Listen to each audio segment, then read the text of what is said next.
ایک دن سلطان صلاح الدین ایوبی اپنے چند سپاہیوں کے ساتھ کسی ضروری کام کے لیے محل سے روانہ ہوئے۔ سلطان صلاح الدین ایوبی کے ساتھ ایک کمانڈر اور باقی سپاہی موجود تھے۔ سلطان صلاح الدین ایوبی کا سفر کافی طویل تھا۔ چلتے چلتے سلطان صلاح الدین ایوبی کی نظر ایک کنویں پر پڑی تو سلطان صلاح الدین ایوبی نے اپنے سپاہیوں کو کہا کہ اس کنویں کے قریب جا کر تھوڑی دیر آرام کرتے ہیں اور پانی پی کر پھر وہاں سے روانہ ہو جائیں گے۔ جب سلطان صلاح الدین ایوبی اس کنویں کے قریب گئے تو سپاہی نے لوٹا نیچے لٹکایا اور پانی کا ایک لوٹا نکالا۔ اس سپاہی نے سب سے پہلے سلطان کو پانی پلایا اور پھر باقی سپاہیوں کو بھی پانی پلایا۔ اتنے میں سلطان صلاح الدین ایوبی کی نظر اس کنویں کے مالک یعنی ایک بزرگ پر پڑی جو اس کنویں کے ساتھ بنے ایک چھوٹے سے حوض میں پانی ڈال رہا تھا اور اس میں بچے نہا رہے تھے۔ سلطان بڑا خوش ہوا کہ یہ بزرگ نیکی کا کام کر رہا ہے کہ اتنی گرمی کی شدت میں ان بچوں کو پانی میں نہلا رہا ہے۔ لیکن پھر سلطان کی خوشی حیرانی میں تبدیل ہو گئی، کیونکہ سلطان کی نظر تھوڑی دیر بعد اس بزرگ پر پڑی تو وہ بزرگ ان بچوں سے اس حوض میں نہانے کے بدلے 10 سونے کے سکے ایک ایک بچے سے وصول کر رہا تھا۔ یہ دیکھ کر سلطان بڑا حیران ہوا کہ آخر وہ بزرگ ان بچوں سے نہانے کے بدلے اتنا زیادہ معاوضہ کیوں لے رہا ہے۔ سلطان صلاح الدین ایوبی اس بزرگ کی طرف بڑھنے لگے۔ اتنے میں وہ بزرگ وہاں سے رقم لے کر اپنے گھوڑے سے روانہ ہو گیا۔ لیکن یہ سوال سلطان دل میں لیے جا رہے تھے کہ آخر وہ بزرگ اس عمر میں نیکی کمانے کی بجائے دولت کی ہوس لیے ہوئے ہیں۔ سلطان بڑا حیران ہوا کہ میری سلطنت میں میری رعایا کے دل میں دولت کی ہوس ابھی تک موجود ہے، اور اس بات نے سلطان صلاح الدین ایوبی کو بڑا پریشان کر دیا۔ پھر سلطان صلاح الدین ایوبی اپنی منزل کی طرف روانہ ہو گئے۔ سلطان صلاح الدین ایوبی کا سفر تقریباً 15 دنوں کا تھا۔ اتفاق کی بات ہے کہ سلطان صلاح الدین ایوبی کا گزر واپسی پر ایک بازار سے ہوا۔ سلطان نے سپاہیوں کو کہا کہ یہاں اس بازار میں ایک بزرگ رہتا ہے، ہم اسی کے پاس جا کر آج رات آرام کریں گے، کھانا بھی اسی کے پاس کھائیں گے اور صبح اپنی منزل کی طرف روانہ ہو جائیں گے۔ سلطان صلاح الدین ایوبی نے اس بازار کے ایک کونے میں اپنے گھوڑے باندھ دیے اور اس بزرگ کے پاس چلے گئے۔ وہ بزرگ سلطان صلاح الدین ایوبی کو اپنی دکان کے پیچھے چھپے تہخانے میں لے گیا، جہاں آرام دہ بستر بچھے ہوئے تھے اور سلطان کے لیے لذیذ کھانوں کا اہتمام کیا گیا تھا۔ سلطان صلاح الدین ایوبی نے کھانا کھانے کے بعد نماز ادا کی اور پھر سلطان صلاح الدین ایوبی جو کہ سفر کی وجہ سے تھک چکے تھے، لہٰذا آپ آرام کرنے کے لیے بستر پر لیٹ گئے اور 3 سپاہی سلطان صلاح الدین ایوبی کی حفاظت کے لیے اپنی اپنی جگہ پر پہرا دینے لگے۔ صبح ہوئی تو سلطان صلاح الدین ایوبی نے نماز ادا کی اور تھوڑی دیر سیر کے لیے نکلے، لیکن جاتے وقت اس بزرگ تاجر نے سلطان صلاح الدین ایوبی کو کہا، سلطان معظم، اس بازار میں کوئی بھی نہیں جانتا کہ سلطان صلاح الدین ایوبی اس بازار میں آئے ہوئے ہیں، لیکن جب صبح لوگ آپ کو دیکھیں گے تو بازار میں بھیڑ کی وجہ سے آپ کی جان کو بھی خطرہ ہو سکتا ہے، یا آپ ایک عام آدمی کے بھیش میں سیر کے لیے چلیں۔ سلطان کو اس بزرگ کی یہ ترکیب پسند آئی اور سلطان نے ایک عام آدمی کا بھیش بدلا اور چل دیے۔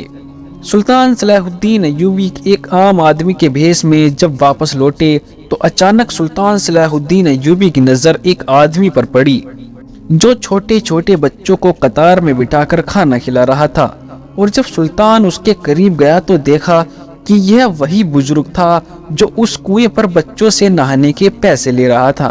یہ ماجرا سلطان صلاح الدین ایوبی نے دیکھا تو بڑے حیران ہوئے کہ آخر یہ بزرگ چاہتا کیا ہے۔ ادھر یہ بچوں سے نہانے کے بدلے سونے کے سکے لے رہا تھا اور ادھر بچوں کو مفت میں کھانا کھلا رہا ہے، آخر اس کے پیچھے راز کیا ہے؟ اتنے میں پیچھے سے اس تاجر نے سلطان کو بلایا اور کہا کہ سلطان معظم، مجھے شک ہے کہ کہیں لوگ آپ کو پہچان نہ لیں، کیونکہ اس بازار میں بہت سارے ایسے لوگ ہیں جو آپ کو پہلے مل چکے ہیں۔ اگر کسی کو پتہ چل گیا کہ آپ سلطان ہیں تو آپ کی جان کو خطرہ ہو سکتا ہے، کیونکہ دشمن ہر جگہ موجود ہے۔ تو سلطان صلاح الدین دوبارہ سے وہ سوال اپنے دل میں لیے واپس تہخانے میں چلے گئے اور ناشتہ کرنے کے بعد اپنی منزل کی طرف روانہ ہونے کے لیے گھوڑے پر سوار ہوئے۔ جب سلطان صلاح الدین ایوبی بازار سے نکلے تو اپنے سپاہیوں کو کہا کہ تم بازار کے باہر میرا انتظار کرو، میں ابھی آتا ہوں۔ اب سلطان صلاح الدین ایوبی دوبارہ بازار میں لوٹے اور ایک دکاندار کے پاس گئے اور اس سے پوچھا کہ اس جگہ پر ایک بزرگ بچوں کو کھانا کھلا رہا تھا، کیا تم مجھے بتا سکتے ہو کہ وہ بزرگ کہاں رہتا ہے اور آخر وہ ان بچوں کو مفت میں کھانا کیوں کھلا رہا تھا؟ اس تاجر نے کہا، بھائی مجھے نہیں پتا، وہ تو کئی سالوں سے غریبوں کو مفت میں کھانا کھلا رہا ہے۔ سلطان صلاح الدین ایوبی دوبارہ اپنے سوال کو دل میں لیے اپنی منزل کی طرف روانہ ہو گئے۔ ایک دن پھر سلطان صلاح الدین ایوبی کا گزر ایک گاؤں سے ہوا تو اچانک اس گاؤں میں شور آنے لگا۔ سلطان صلاح الدین ایوبی نے اپنے سپاہیوں کو بھیجا کہ جا کر معلوم کرو کہ آخر اس گاؤں میں ایسا کیا ہوا ہے کہ لوگ اتنا شور کر رہے ہیں۔ سلطان صلاح الدین ایوبی کو تھوڑی دیر کے بعد سپاہی نے آ کر بتایا کہ حضور، اس گاؤں کے ایک بڑے تاجر کے گھر سے بہت سارا سونا چوری ہو گیا ہے اور چور بھاگ رہا ہے اور گاؤں والے اس کا پیچھا کر رہے ہیں۔ سلطان صلاح الدین ایوبی نے اپنا گھوڑا دوڑا دیا تاکہ اس چور کو پکڑ سکے۔ آپ کا کمانڈر آپ کو منع کرتا رہا کہ حضور آپ کی جان کو خطرہ ہو سکتا ہے، آپ اس بھیڑ کے اندر نہ جائیں، لیکن سلطان نے اپنا گھوڑا دوڑا دیا اور چلتے چلتے سلطان نے اس بزرگ کو ایک جنگل کے بیچ میں جا کر پکڑ لیا۔ اس بزرگ کے پاس گھوڑا کافی طاقتور تھا تو سلطان کو اس کو پکڑنے میں بہت وقت لگ گیا۔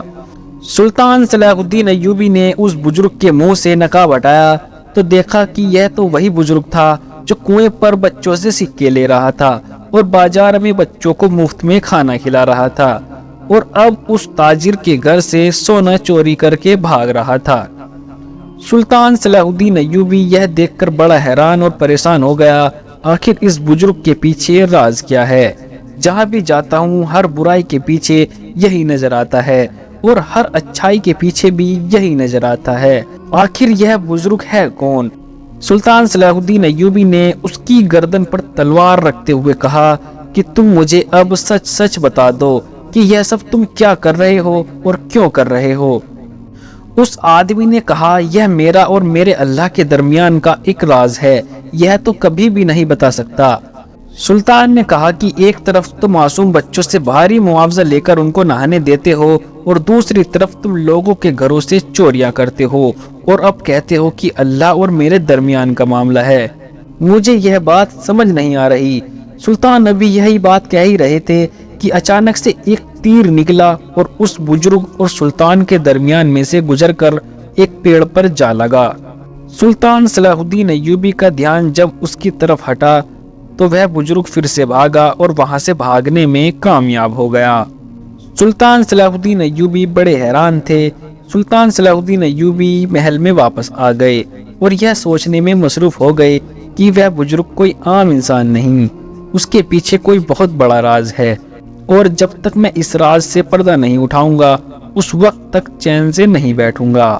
سلطان صلاح الدین ایوبی محل سے اپنے گھوڑے پر روانہ ہوا اور سیدھا اس کنویں کی طرف چل پڑا، اور وہاں پہنچ کر اس نے دیکھا کہ وہی بزرگ کنویں سے پانی نکال کر حوض میں ڈال رہا ہے اور بچے نہا رہے ہیں، اور جب بچوں نے جی بھر کے نہا لیا تو اس بزرگ نے ان بچوں سے 10 سونے کے سکے لیے۔ سلطان صلاح الدین ایوبی چھپ کر یہ سارا منظر دیکھ رہے تھے۔ جب وہ بزرگ گھوڑے پر بیٹھ کر جانے لگا تو سلطان نے اس کا پیچھا کیا۔